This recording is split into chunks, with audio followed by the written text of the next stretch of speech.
insefene khada sara ya gare yogo ya khisan kamma ke sara ya gare ya khabane nyani are membra imai tille bunyani imai ya khabane ngini aw ya gununa koy kharallum ngana koy kapallum sahel nan pati fatimo koy ale letara yogo atoko nanti takhallum ndaire mengana biresu ina keletiri wutu ina kini ire menga alla komo kenugulun kullahu aw seresu ya khanjim bagandini seresu hinne mithqala dharra sondome ibni alhabibi lemme fiyo innogonga mtemulanna kwanda nemulla annatua nkara falle lemme ga kembira nani nimisi lemme kembira naranki tenkini lemme nimisi entagani ni fosiro lemme kebe ginnogom paya kongo sare kegele letra be safa nanti gana karaina kiniremme ke fay kella trayano gonga atillemme ambani yani ke khibaretu seretana suntetu Allahu akbar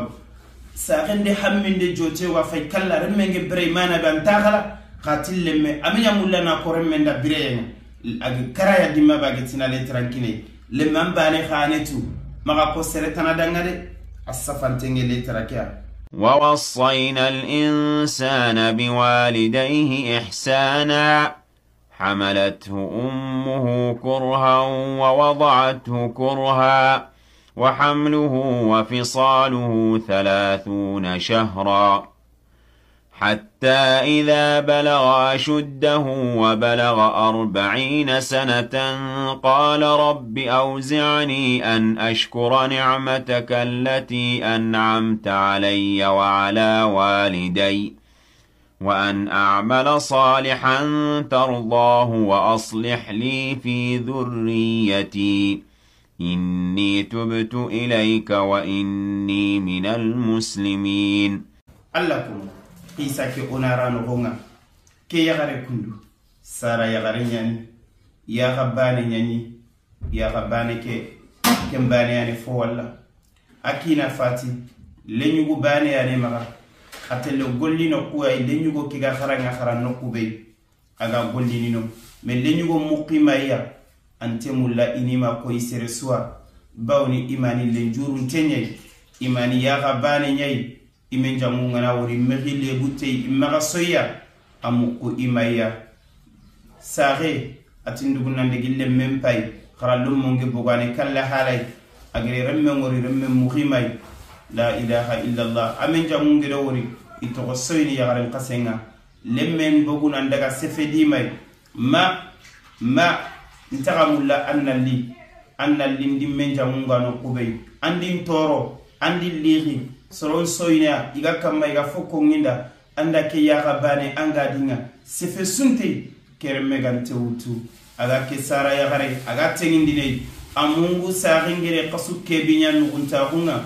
amungu mabegeni jalan kota hunga mimma na bire mana kara amungu le keswa aga sefe ne katima ikela halay nanti adito amma gari gana nyino kubeli menja munga nunga sarende wiye nyantori sarende yaranji nyantori okula e balla omani lante balloi ola e wurnu omani to yaqu nani omani lante wurnoi ola e wurnu omani timenjamu nani okumani inte balloi remmelante ima tugana sarelle semandi haranta ga wakati kitadire menga khidini adire menga masalanga alla komo fintori kundunyai sarin kenna golli ana remmen kharangin tuba ana sigiti remme maremme ngarini ade kharanno ko gore kitagano kuba boguno ayille kaptani mbange ade yagareyi adi yakantin tondidwa amane kala hala yaga golli ni kharsa wucege dalla sahinde khanu nan daga bugul lemme nan de gillemme ngori lemme hambindi kumpa nin kismeru ngori inanya dinkara ndina sanga ini mungu ndile tori gebe lemme ngemi butemura ageri mbuturan kasa minna kismeru kita kismeru kubeni ginyagalindini adega debu khorenga age jofeno nga dimmabe a kenkayanya balawunga kadi remmende tallan khonna hunan koto Kenya adi ma khirina tan sage ande gisare de benga ma nte mullan nan wori kake anya ke ga mogobe lomu ku kannanga ime khoro ya ga bane nyana ngamma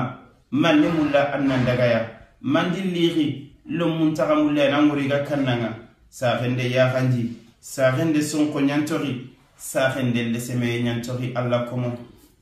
olanto mani tugana la ilaha illa allah olanto sara ya harun tugana ibe magi magabire ngamela maide amma de mangan katike benyana wallahi ko tabe gana tamma fata ngeni misini ko tabe gana tamman taga bireyenga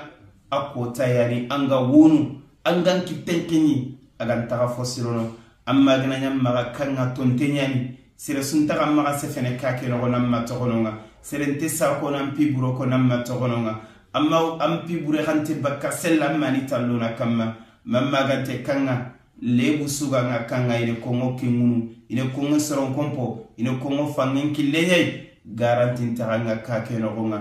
amma anna ya khilaga duwa nganda aga ngalla kille ka keremme mi masigirantu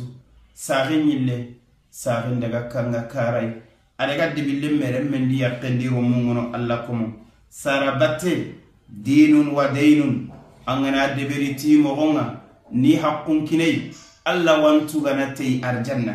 angana nya khatante sara kutana ante la haradu kure allo munge eswar ke sagandi ni katanga agana ni beda sara non butu agana ni beda meri butu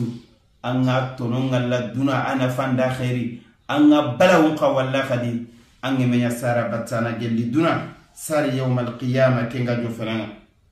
allakum sahin illari debenga sahin geri debenga ame wuci to hende sinonde hammingay sahin pati sahin ga fatina le letra yogo safa ade kine ta hallum mo ngana timma letra kemuni ina wara ire mengana dimmabe andari debeke sinesu kana ke letra utunanti amma letra mpai age tona kinanga alla komo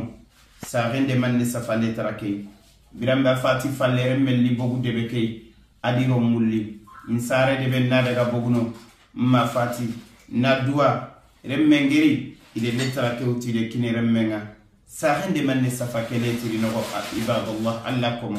ati ibni al-habib lemme kana nyananga lemme namullaya lemme dan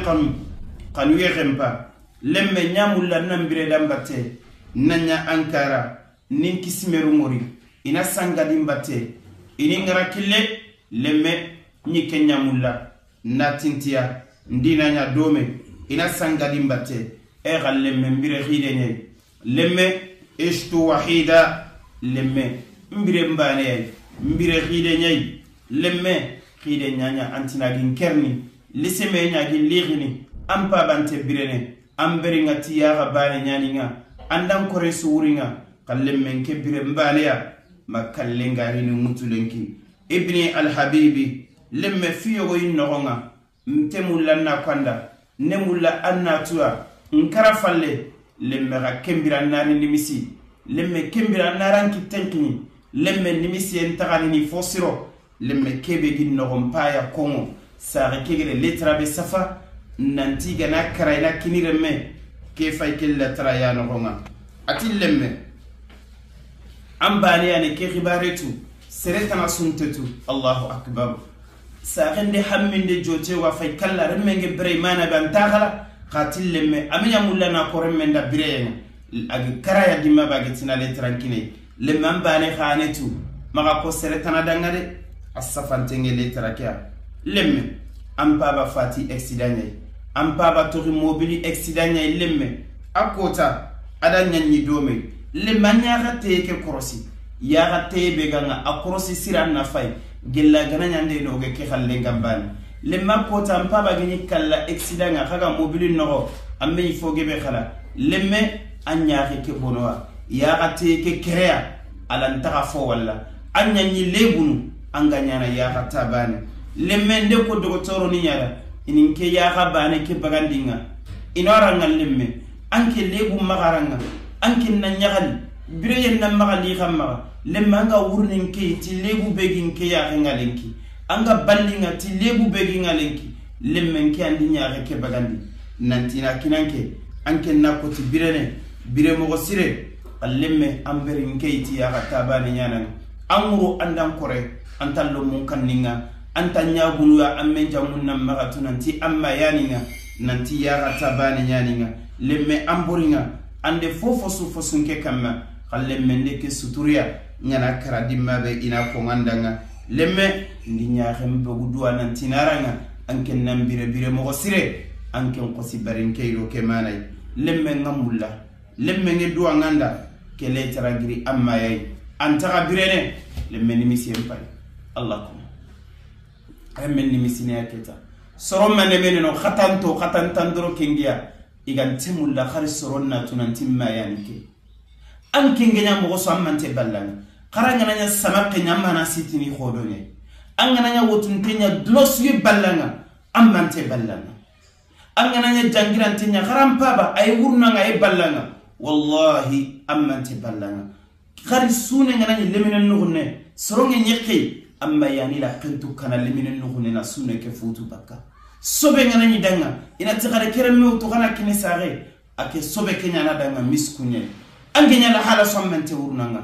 walakin qatantente kentu leminen nimisi keta kada ke kataba gele debiri age barasa age kebe agante kala malla gedal sonkoy maro mungi de sagandi katte naam ibadallah sarabatenni kenye walakin la hala odake akhigeri begoy ado simmandi ona soron simmandi katti sara yagaru khere taw fubeni dikitte mure fubeni gima gabire sari kaga bakki wure ode alla nyaga alla ganne akhi ketugana ke ziyara bagele debiri agere khanuye be tengindoyi alla ganne raganada nanya jannatul firdausil a'la sara yagaru beni ge fati alla ga hinneliya fu beni ga biranta hunga alla ganne wi ade yonki sahanya na odi suda alla ga ne jare bi yuntongono yoke anyoma ga hada wa billahi ta'ala tawfiq wa sallallahu ala nabiyyina muhammadin wa alihi wa sahbihi wa sallam wa akhiru da'wana الحمد لله رب العالمين.